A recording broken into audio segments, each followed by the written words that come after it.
Hello guys, I am advocate Deshank from Vishank law academy. आज हम पढ़ने जा रहे हैं आपका सेक्शन 168। 168 ठीक है। देखिए 168 बात क्या कहता है।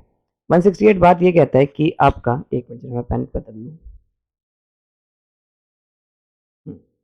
168 आपका बात करता है कि रिपोर्ट सबॉर्डिनेट पुलिस। मान देखिए, आप ऐसे समझिए, हर एक थाने का जो इन्वेस्टिगेशन होती है वो एसएचओ करता है। पर आप कहेंगे कि एसएचओ क्या सारे केसेस के करता है? नहीं, वो अपने सबॉर्डिनेट्स को कहता है। सबॉर्डिनेट्स उसके कौन होते हैं? एसआई होते हैं, एएसआई होते हैं, ठीक है। तो ये उसके सबॉर्डिनेट्स होते हैं।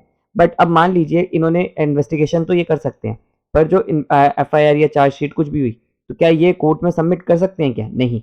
ये कोर्ट में कर तो सकते हैं, पर एसएचओ के उस पर साइन होंगे, ठीक है। एसएचओ के उस पर साइन होंगे, इसलिए एसएचओ की कोई दिक्कत हो जाती है तो बहुत बुरी हालत भी हो जाती है केसेस में।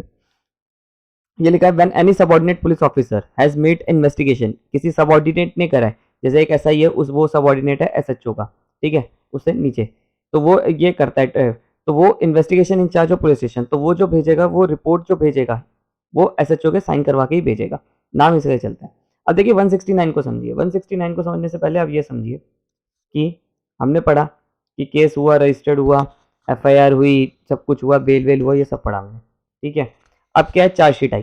चार्जशीट में पुलिस वाले को लगा कि एविडेंस बन ही नहीं रहे, कि आपका नो एविडेंस, कोई एविडेंस बन ही नहीं रहा, तो वो एक क्लोजर रिपोर्ट लगाएगा। क्लोजर रिपोर्ट मतलब 169 में क्लोजर रिपोर्ट लगाएगा। आपका चार्जशीट में अगर उसे लग रहा है, आफ्टर इन्वेस्टिगेशन उसे लग रहा है कि केस नहीं बन रहा, तो वो एक क्लोजर रिपोर्ट लगाएगा 169 में। कौन? पुलिस वाला कहेगा कि केस बन नहीं रहा, आप इस केस को खत्म कर दो। किसके पास लगाएगा? मैजिस्ट्रेट के सामने लगाएगा, ठीक है। अब मान लीजिए वो एविडेंस नहीं बन रहा, तो क्लोजर रिपोर्ट क्या मैजिस्ट्रेट बाउंड डाउन है कि नहीं वो करेगा? अब मैजिस्ट्रेट के पास दो रास्ते हैं, या तो मैजिस्ट्रेट अपना खुद को दिमाग कॉग्निजेंस लेके दिमाग लगा के कर देगा केस को कि नहीं ये देखो ये पॉइंट बन रहा है, वो बन रहा है, या ये आपका री इन्वेस्टिगेशन के ऑर्डर दे सकता है। री इन्वेस्टिगेशन के ऑर्डर दे सकता है कि नहीं तुमने ये वाला पॉइंट छोड़ दिया, वो वाला पॉइंट छोड़ दिया, री इन्वेस्टिगेशन। अब ये री इन्वेस्टिगेशन का ऑर्डर किस सेक्शन में देगा? ये देगा 159 में। 159 में अगर याद हो तो हमने ये पढ़ा था कि जब आपका मैजिस्ट्रेट को पुलिस वाले को लगता है कि वो इन्वेस्टिगेशन में कोई सफिशिएंट ग्राउंड नहीं है, ये नहीं है, तो वो दो चीजें कर सकता है, या तो प्रिलिमिनरी इंक्वायरी करवा सकता है या इन्वेस्टिगेशन के दोबारा से ऑर्डर दे सकता है। तो री इन्वेस्टिगेशन 159 में। अब देखिए यहाँ पर दो चीजें हैं। इन्वेस्टिगेशन के अगर री इन्वेस्टिगेशन का ऑर्डर दे रहा है, री इन्वेस्टिगेशन के ऑर्डर दे रहा है,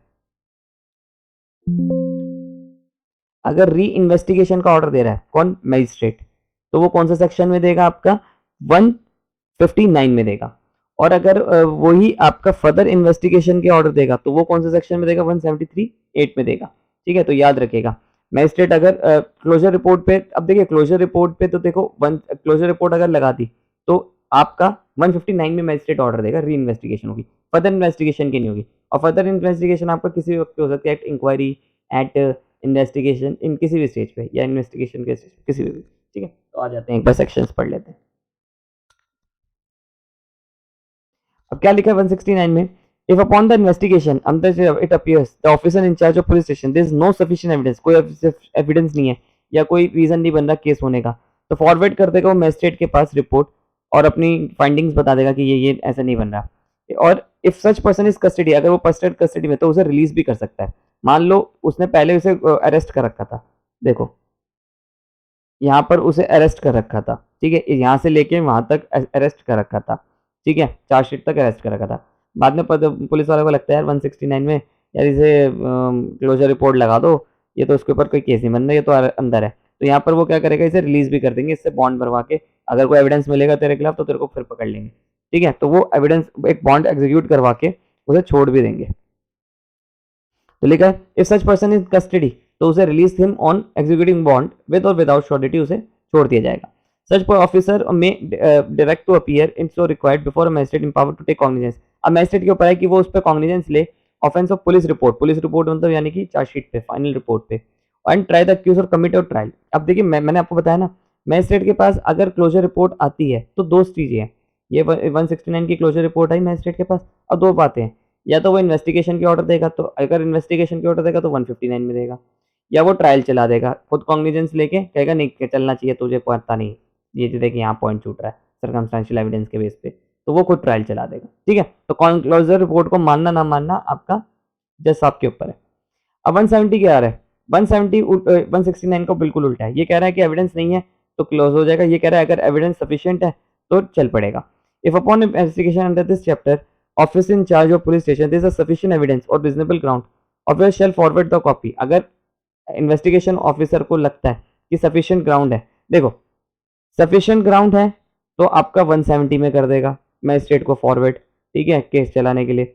और अगर आपका इनसफिशिएंट ग्राउंड है, एविडेंस है, ठीक है, इनसफिशिएंट एविडेंस है यानी कि एविडेंस है ही नहीं, तो वो क्या करेगा 169 में क्लोजर रिपोर्ट लगा देगा मैजिस्ट्रेट के सामने। अब इसमें क्या है, एविडेंस में आया तो क्या करेगा, magistrate empowered to take cognizance of the police report, अब वो उस पर कॉग्निजेंस लेगा, ठीक है। If the offence is bailable and the accused is also given surety take security from appearance before, और अगर बेलेबल है तो उससे आपका श्योरिटी लेगा और उसे एंड डे फिक्स और उसकी अटेंडेंस लगा के आपको छोड़ देगा, ठीक है। इसको आप एक चीज से समझिए, एक होता है ट्रांसफर, एक होता है आपका लोअर कोर्ट से लेके कोर्ट ऑफ सेशन, एक होता है कोर्ट ऑफ सेशन से लोअर कोर्ट। इनमें फर्क क्या है तीनों में, देखो ट्रांसफर में आपका क्या होता है, एक मजिस्ट्रेट के पास से दूसरे मजिस्ट्रेट के पास केस जाता है, यानी कि अगर सीजीएम ने आपका दूसरे मजिस्ट्रेट के पास केस ट्रांसफर होता रहता है। लोअर से सब कोर्ट ऑफ सेशन में जाता है तो इसे हम कहते हैं आपका आपका कमिटल, कमिटल, और ये होता है आपका सेक्शन 209, ठीक है। जब लोअर से कोर्ट ऑफ सेशन में जाता है, अब ये कब जाता है, लोअर कोर्ट से कोर्ट ऑफ सेशन में केस कब जाता है, जब कोई केस आपका tribal by court of session हो, जैसे 302 में क्या होता है कि आपका रिमांड पे भेजने की तो मजिस्ट्रेट के पास पावर है, कॉग्निजेंस पे भी लेने की मजिस्ट्रेट के पास पावर है, पर उसे ट्रायल करने की पावर नहीं है। ट्रायल करने की पावर किसके पास है, आपका मजिस्ट्रेट के पास, कोर्ट ऑफ सेशन के पास है, तो ऊपर भेजेगा। अब कोर्ट ऑफ सेशन को जब लगता है कि नहीं यार मेरे पास जो केस आया था वो आपका लोअर कोर्ट पे जाना चाहिए, मजिस्ट्रेट के पास जाना चाहिए, मेरे पास नहीं चलना चाहिए, तो वो यहाँ क्या कर देगा, मेड ओवर, मेड ओवर, और ये कौन सा में करेगा, 192 में करेगा, सेक्शन 192 में करेगा, ठीक है। ये चीज है,